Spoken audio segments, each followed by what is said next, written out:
pessoal, bem-vindos a mais um episódio do podcast Pra Ontem, um podcast feito por publicitárias cansadas. Eu sou a Maria e eu confesso que eu não gosto de dar feedbacks.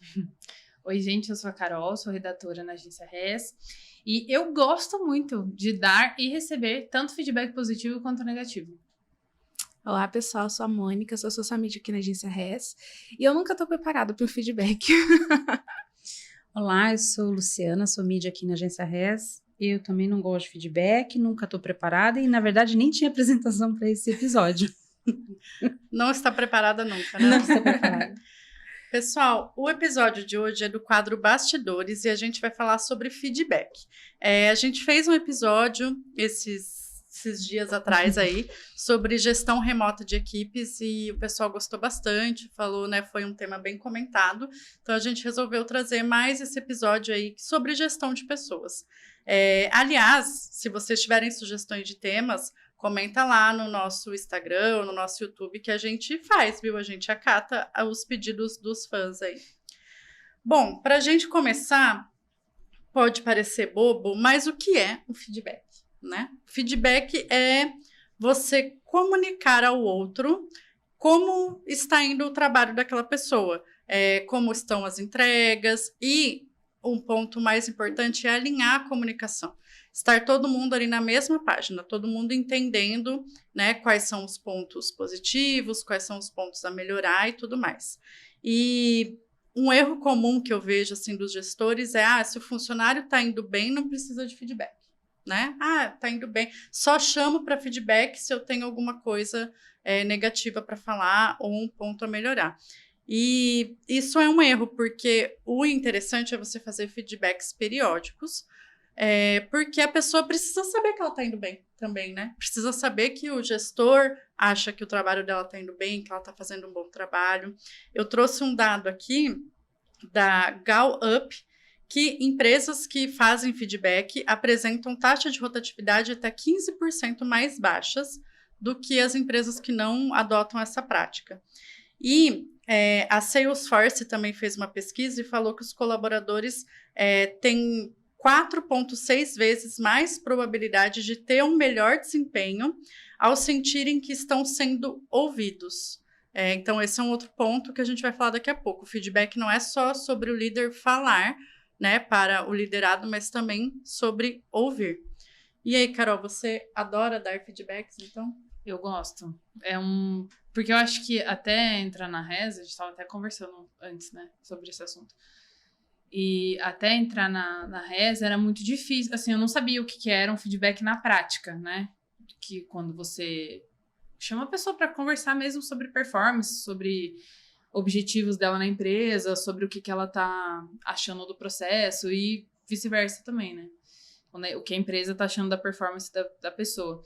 Então, quando eu tive esse primeiro contato, quando eu fiz meu primeiro feedback, foi muito legal, porque é uma oportunidade de crescimento, assim, na minha opinião, enquanto colaboradora, porque você tem ali uma ideia se o que você está fazendo está agradando, se está dentro do que a empresa espera de você, se os clientes estão respondendo bem ao seu trabalho, né? Então, eu gosto muito e eu acho que o feedback é bem o que eu falei, assim, aquela oportunidade para você melhorar o que você de repente está deixando a desejar e até contribuir com a performance de outras pessoas na medida do possível, se alguma outra pessoa tiver com alguma dificuldade, né? Então, por isso que eu gosto. E é legal, importante, porque as empresas são feitas de pessoas e as pessoas estão em constante mutação, né? Em crescimento. Então, é aquela coisa, assim, realmente de alinhar, né? Eu acho válido, porque te dá a sensação, e eu acredito que é isso também, de você ser importante para a empresa. Você não é só mais um funcionário.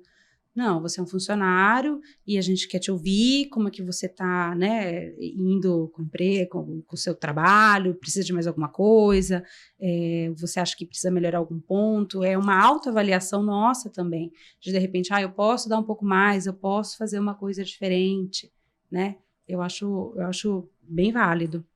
Eu falei que eu tinha medo, mas depois a RES é a primeira empresa que eu trabalho que tem essa cultura periódica de feedback. E a gente começa a ver valor, né? Depois de um tempo. Porque quando vem uma melhoria, tipo, um feedback de melhoria, você fala assim, bom, isso aqui dá para eu melhorar e eu tenho oportunidade de melhorar.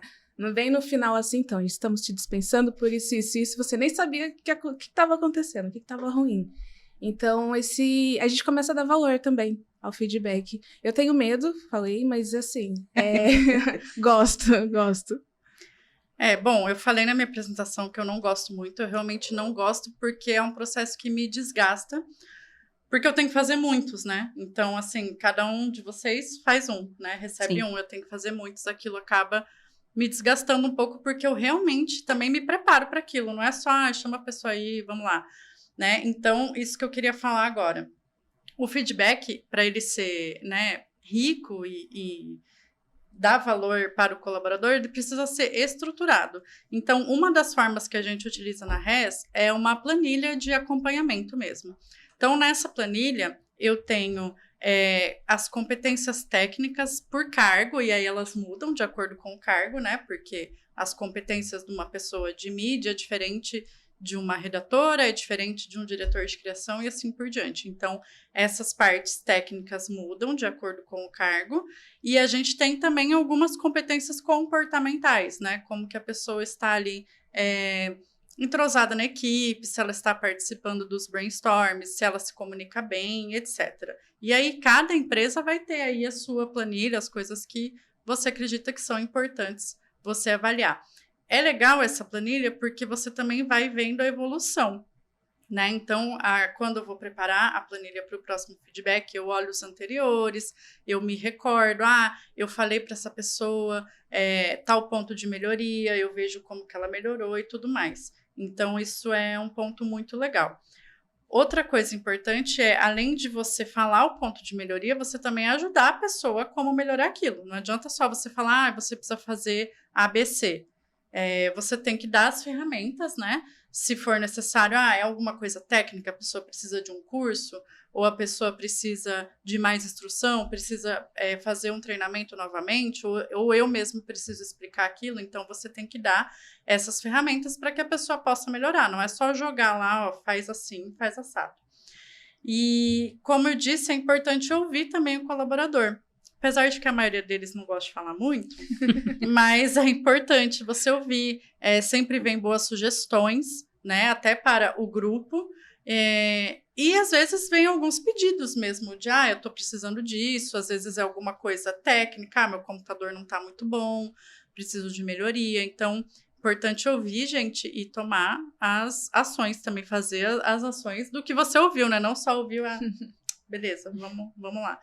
Então, esses são alguns pontos, assim, que eu acho que são importantes para você estruturar um feedback e fazer uma coisa que realmente agregue valor. Lembre do feedback anterior, fale, no feedback anterior eu te falei isso, e você melhorou, foi muito bom e tudo mais. E um outro ponto, só antes de eu abrir para as meninas falar, sempre que você for citar alguma coisa específica, um ponto de melhoria, é bom você levar exemplos, né? Então, não só assim, sei lá, você... Na base do eu acho, né? Eu acho que você... porque às vezes até é aquilo, né? Eu acho que a qualidade do seu trabalho não tá boa, você tem um motivo para achar aquilo. Mas você falar isso sem nada, o colaborador não compreende, ou às vezes até não acredita, não é de uma forma ruim. Então, você mostrar, tá vendo? Esse job aqui, você fez isso, isso e isso. E nesse outro aqui, você fez isso, isso e isso. Então, por esses motivos, eu tô te falando que você precisa melhorar o ponto A e B. Como a gente vai fazer para melhorar o ponto A e B? Vamos definir aqui juntos um plano de ação, né? Algumas atitudes que a gente vai tomar para ter essas melhorias. Então, acho que isso... é muito importante você ter os exemplos para a pessoa realmente ver, nossa, não, realmente eu fiz isso, ser né? Claro, né? Porque às vezes a comunicação precisa ser clara, porque às vezes a pessoa não enxerga o que ela está fazendo de errado ou de diferente que pode melhorar, né? Às vezes eu acho que é um bloqueio comum, né? Eu sempre faço desse jeito, ninguém nunca me falou nada, então tá certo. Pode até tá certo, mas de repente a empresa precisa ou quer que seja diferente. Então, é legal mostrar, porque daí a pessoa consegue desenvolver, ou não, né? Aí é de cada um. É. Mas aí vai desenvolvendo, né, de acordo com o que a empresa necessita, ou que mudou algum processo, né? Comentei que, pelo menos no meu time, muitos, assim, não falam muito, não gostam de falar muito no feedback. Então, nessa última rodada que a gente teve de feedback, que inclusive foi esses dias, eu pedi para as pessoas se prepararem antes, responder 3 perguntas, né, pensar nas respostas para a gente começar a conversa com isso. Então, eu fiz um pouquinho diferente, não foquei naquela planilha, apesar de eu ter preenchido a planilha para ver o que eu poderia falar para a pessoa, mas não foquei ponto a ponto. E aí eu comecei a conversa abrindo para o colaborador falar. Então, as perguntas que eu fiz foram: quais são as coisas relativas ao seu trabalho que estão indo bem? Esse é um ponto legal, porque, como a Lu falou, é um momento de autoavaliação e o feedback não é só sobre coisas negativas, como eu disse. Então, a pessoa falar o que ela acha que está indo bem, você pode reforçar aquilo, né? E falar, realmente, você pode acrescentar mais coisas. Além disso que você falou, tem outros pontos que você vai muito bem. Então, é um momento legal ali de começar a pessoa vendo tudo que ela está fazendo, que está sendo bacana. A segunda pergunta era: quais são as coisas relativas ao seu trabalho que você está com dificuldade ou que você precisa melhorar? Então, de novo, esse momento de autoavaliação, não ser só o líder que está falando, você precisa melhorar isso, melhorar aquilo.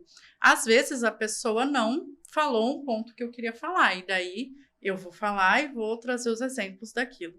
E a terceira pergunta era: como podemos te ajudar com isso? Que volta naquilo que eu falei de ter um plano de ação. Não ser somente, melhora isso, melhora aquilo, e se vira aí, né? Ter esse plano de ação. Vocês querem acrescentar alguma coisa nisso? Quero. Eu tenho um livro do Luciano Santos que chama Seja Egoísta com a Sua Carreira. E tem uma parte do livro que ele fala sobre o feedback. E aí ele dá dicas que eu acho que são super pertinentes, assim, para nossa conversa de hoje. Que são coisas simples, mas que não é todo mundo que tem isso como se fosse óbvio, né? E aí eu trouxe aqui uma checklist de coisas que são importantes na hora de fazer o feedback, que tem lugar certo e hora certa para fazer, né? É importante que seja só você, o líder e o liderado ali, as duas pessoas num ambiente privado e calmo, de preferência, se for feito presencialmente, né? Porque muitas vezes, principalmente quando for um feedback negativo, porque se tiver muita falação ao redor, aquilo só piora, né? Então o clima tem que ser calmo. As pessoas certas precisam estar envolvidas, então, como eu disse, a liderança e o liderado. Não tem que ter pessoas de fora, terceiros, não. Porque até porque pode parecer ali uma inquisição, uma pressão, né? Uma pressão. Tem que ser leve, né?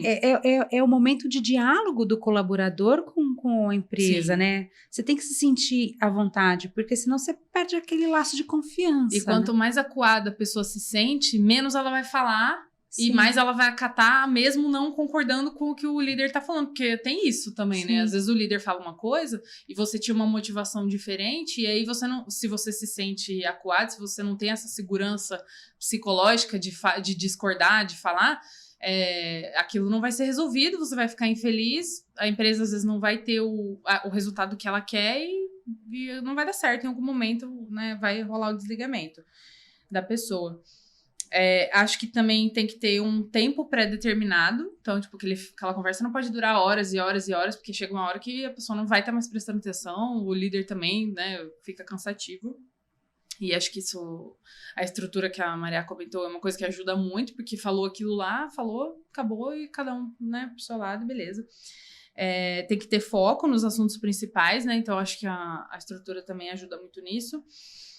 E uma coisa que eu acho importante também é que o líder, na hora dele falar, ele tem que ter aquele tom sério, mas sem soar condescendente. Então, tipo assim, ele precisa passar a informação de uma maneira que a pessoa entenda que aquilo é sério, mas sem soar como, a gente sabe que você tenta, sabe? Não, fala sem juízo de valor, sem... pré-julgar o porquê que a pessoa tá fazendo aquilo, porque isso existe, né? Nós somos pessoas, todo mundo tem um viés, mas é importante que a gente, né, deixe a pessoa confortável ali para ela poder falar o que ela acha que ela tem que falar. Acho que também é importante ter coerência na hora do feedback, que a coerência é o seguinte. Primeiro a gente faz um combinado. E aí, se a pessoa não cumpre aquele combinado, aí você vai fazer uma cobrança ali um pouco mais incisiva no feedback. Olha, a gente combinou que você ia fazer dessa maneira. Por que você não está fazendo dessa maneira? Tem algum motivo? Posso te ajudar? Porque eu já vi muito isso também. A pessoa ser cobrada, sendo que não houve um combinado anterior. Isso também é totalmente, assim, incorreto e prejudica muito na relação ali colaborador-empresa, né? Porque a pessoa se sente insegura, tipo, peraí, mas ninguém tinha pedido isso pra mim. E aí, se o líder vem com essa cobrança fica... É ruim, né? Tinha comentado dos exemplos práticos, mas a Maria já falou.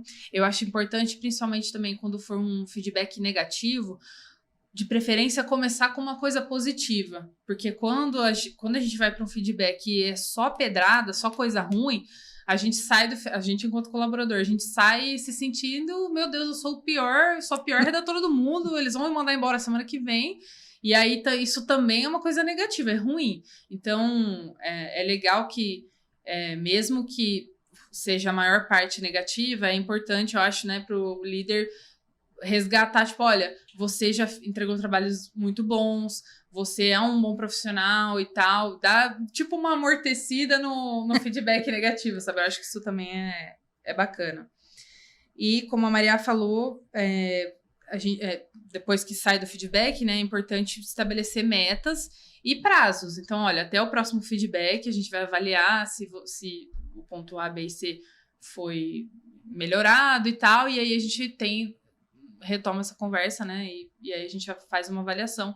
O que me lembra que em 2023 eu fiz uma pós-graduação em Psicologia Organizacional e do Trabalho e a RES foi tema do meu trabalho de conclusão de curso, que foi um pitch, né? Fiz pelo Descomplica, é diferente. Seu trabalho é uma apresentação em que o aluno apresenta uma ideia de melhoria. E na época tava bombando no LinkedIn o negócio da demissão humanizada. Existe demissão humanizada? Não existe e tal.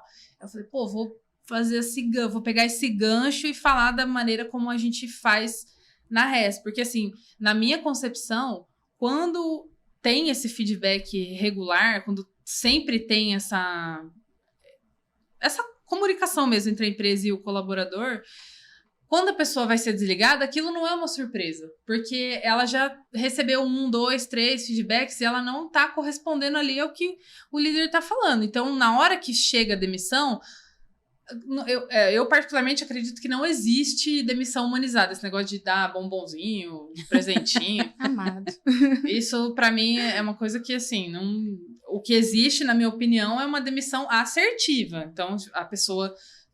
vai ser desligada, é uma coisa ruim, claro, todo mundo tem conta para pagar, mas ela sabe que ela não fez aquilo que foi pedido, ela não correspondeu às expectativas da empresa, e sendo que foi tudo muito feito de maneira clara, comunicado. Então, para mim, aí também tem essa grande importância do feedback, também reside aí, né? Então, sim. Eu ia pegar esse gancho que a Mônica até falou, né? Para você não ser surpreendido de tipo, você está sendo dispensado por causa disso. Então, é importante você dar esses feedbacks periódicos, principalmente se você está com alguma dificuldade com aquele colaborador, que ele não está correspondendo ali às expectativas ao que você precisa dele.